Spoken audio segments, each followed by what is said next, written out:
to take red hot steel and transform it into whatever shape you like, it just switched me on.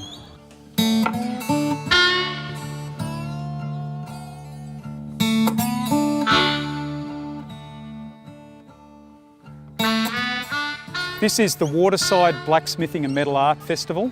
It's put on by the Waterside Blacksmithing and Metal Art Association.